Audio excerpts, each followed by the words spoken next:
سلطان اورحان غازی۔ آج ہم تاریخ کے ایک عظیم حکمران، دلیر سپہ سالار اور عظیم عثمانی سلطنت کے بانیوں میں سے ایک سلطان اورحان غازی کی زندگی کا احوال پیش کرنے جا رہے ہیں۔ سلطان اورحان غازی، جن کا نام آج بھی ترکی کی تاریخ میں سنہرے الفاظ سے لکھا جاتا ہے، نہ صرف ایک عظیم حکمران تھے بلکہ ان کی قیادت میں سلطنت عثمانیہ کی بنیادیں مضبوط ہوئیں اور سلطنت نے تیزی سے اپنے قدم جما لیے۔ سلطان اورحان غازی کا اصل نام اورحان بیگ تھا۔ وہ 1281 میں پیدا ہوئے اور عثمانی سلطنت کے دوسرے سلطان تھے۔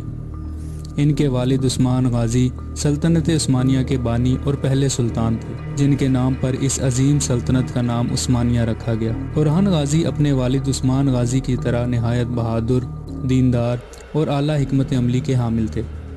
ان کا مقصد اپنے والد کی طرح اسلام کا پرچم بلند کرنا اور ترکوں کے علاقے کو وسعت دینا تھا۔ اپنے والد کی وفات کے بعد 1326 میں جب انہوں نے سلطنت کی بھاگ دوڑ سنبھالی تو ان کے سامنے بہت سے چیلنجز تھے۔ اورحان غازی نے اپنی حکومت کے آغاز میں ہی بورسا کے ایک اہم شہر کو فتح کیا، جو ایک بہت بڑا سنگ میل ثابت ہوا۔ بورسا کی فتح کے بعد انہوں نے اسے عثمانی سلطنت کا دارالحکومت بنایا اور یہاں اپنی حکومت کا مرکز قائم کیا۔ یہ فتح نہ صرف عسکری میدان میں ایک بڑی کامیابی تھی بلکہ اقتصادی اور تجارتی لحاظ سے بھی سلطنت کے لیے نہایت اہمیت کی حامل تھی۔ اورحان غازی نے اپنے دور میں کئی اہم فوجی اور انتظامی اصلاحات کی۔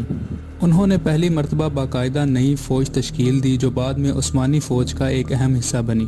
اس فوجی اصلاحات کی بدولت عثمانی فوج نہایت منظم اور مضبوط ہو گئی اور سلطنت کو اپنے دشمنوں پر غالب آنے میں مدد ملی۔ سلطان اورحان غازی نے صرف عسکری میدان میں ہی نہیں بلکہ معاشرتی اور اقتصادی میدان میں بھی قابل قدر اصلاحات کی۔ انہوں نے مختلف شہروں میں مساجد، مدارس اور رفاہی ادارے قائم کیے تاکہ عوام کو تعلیم اور صحت کی سہولتیں فراہم کی جا سکیں۔ ان اصلاحات نے نہ صرف عثمانی معاشرے کو مضبوط کیا بلکہ عوام میں حکمرانوں کے لیے محبت اور احترام کا جذبہ بھی بڑھایا۔ اورحان غازی کی حکومت کے دور میں ایک اہم واقعہ نقل مکانی کا تھا۔ انہوں نے ترک قبائل کو اناطولیہ سے یورپ کی جانب منتقل ہونے کی ترغیب دی تاکہ وہاں کے علاقوں پر مسلمانوں کا تسلط مضبوط ہو سکے۔ یہ حکمت عملی بعد میں عثمانی سلطنت کی وسعت اور یورپ میں اسلامی تہذیب کے فروغ کا باعث بنی۔ اورحان غازی کے دور حکومت میں سلطنت عثمانیہ نے نہ صرف اناطولیہ بلکہ یورپ کی جانب بھی اپنی فتوحات کا سلسلہ جاری رکھا۔ انہوں نے گیلی پولی کے علاقے کو فتح کیا جو یورپ میں عثمانیوں کی پہلی مستقل فتوحات میں سے ایک تھا۔ گیلی پولی کی فتح کے بعد عثمانی سلطنت کو بلقان کے علاقے میں پھیلنے کا موقع ملا اور اس خطے میں مسلمانوں کا اثر و رسوخ بڑھتا چلا گیا۔ اورحان غازی نے اپنی حکمت عملی سے کئی اہم شہروں اور قلعوں کو فتح کیا جن میں نیکیا، برگما اور دوسرے علاقے شامل تھے۔ ان فتوحات نے نہ صرف عثمانی سلطنت کے دائرہ کار کو وسیع کیا بلکہ سلطنت کی عسکری اور اقتصادی طاقت کو بھی مضبوط بنایا۔ اورحان غازی کی حکمرانی کا ایک اور اہم پہلو ان کی صوفیہ اور علماء کے ساتھ وابستگی تھی۔ وہ خود صوفیہ کے بہت قریب تھے اور ان کی دعاؤں سے استفادہ کرتے تھے۔ اورحان غازی نے کئی صوفی خانقاہوں اور درگاہوں کی سرپرستی کی اور علماء کے ساتھ مشاورات کو بھی اپنی حکمرانی کا حصہ بنایا۔ سلطان اورحان غازی کی شخصیت نہایت عاجزانہ تھی۔ وہ نہ صرف ایک بہادر سپاہی تھے بلکہ اپنی عوام کا بھی بہت خیال رکھتے تھے۔ ان کی درد مندی اور انصاف پسندی کے باعث انہیں اپنے عوام میں بے پناہ مقبولیت حاصل ہوئی۔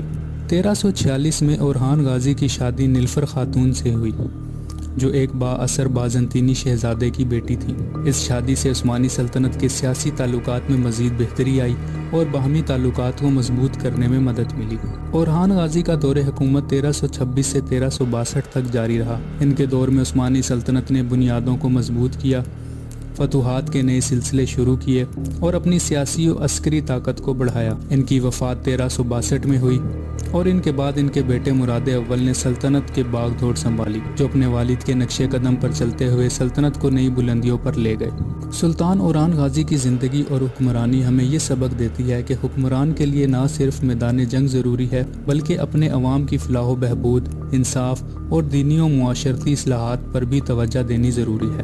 ان کی عظیم شخصیت اور کارنامے ہمیشہ تاریخ کے صفحات پر زندہ رہیں گے اور ان کا نام ہمیشہ احترام سے لیا جائے گا۔